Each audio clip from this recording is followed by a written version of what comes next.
I'd like to start off by thanking Nicole Golden for the opportunity to moderate this panel today, and for putting me on the list. I've now gained 2 Twitter followers as a result, so I'm pretty delighted about that. If nothing else good comes out of this day, that's pretty positive.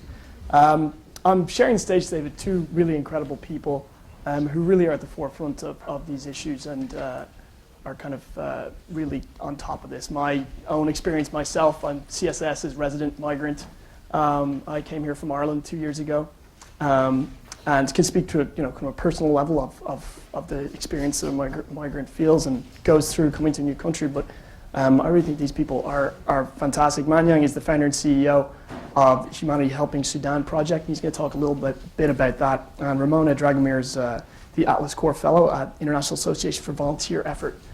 So we're going to begin. I want to kind of touch off what Manuel and also what Nancy was talking about surrounding the positivity that that migration has, and it can be seen in that kind of light. And would you be able to talk us through a little bit your organization and how you feel about it and what your thoughts are?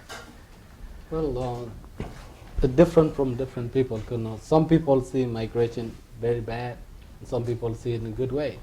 So when you enter to the country, if you're from Africa, people are going to think that, oh, you may be sick, or you may have disease or thing like that, or you may be like somebody that's like vulnerable and cannot help each other and cannot help anything. He has nothing to offer to the continent. He has nothing to offer to anybody. So there's like a negative, and some people see, okay, you from Africa, you may know a lot of things and some stuff. It's like a different from place to place, and that's hard part of coming to a new place. Yeah, that's the way I see it, basically. Yeah. And Ramona, from the European perspective, what can you add from that? Yeah. So first of all, the discourse that we have in Europe about migration, we don't call it migration. We try to call it, because for the European level and in the European politics, migration is something bad, right? It brings about a negative connotation. So the way that the EU has coined this term is through the use of the word mobility, which means positive action, which means individual mobility. I mean, moving around in the European Union, 28 member countries now, either through individual actions or through EU-funded programs. So part of its Europe 2020 agenda that the EU has put out is they're trying to sort of put together this mobile, if you will, workforce that has contributed to what the EU tries to promote as a knowledge economy. So the EU is very, very much focused now on mobility, but mobility with a purpose of gaining skills, with a purpose of trying out new job opportunities, if you will, with a purpose of ultimately being more of a European citizen, because that's what we're trying to create, to sort of develop this identity of being part of the European Union. So most of the efforts that the European Union is doing now are targeted to giving the opportunity of people, and again, I'm talking about EU 28 member countries. I'm not talking about the EU as the European continent altogether. So, but within these 28 member countries, one of the rights, the most important rights that people are expected to have is the right to free movement.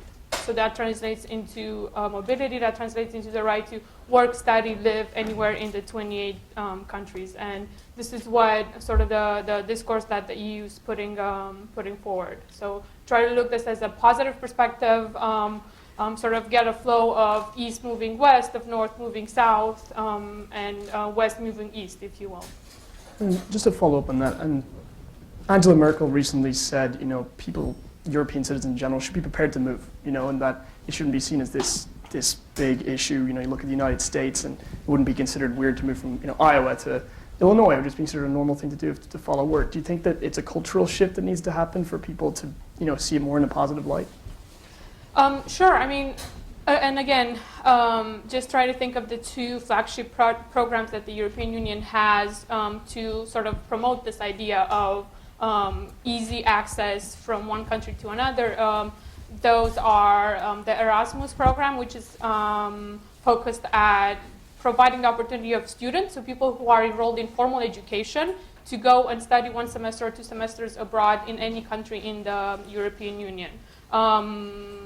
Sometimes in English, sometimes in the local language, but that's an opportunity for people to learn new and get new skills and learn new languages. And then the second program, which I used to work on, is cross-border youth volunteer program called the European Voluntary Service, which is basically an opportunity for people between 18 to 30 to volunteer abroad in one of the EU member countries. It's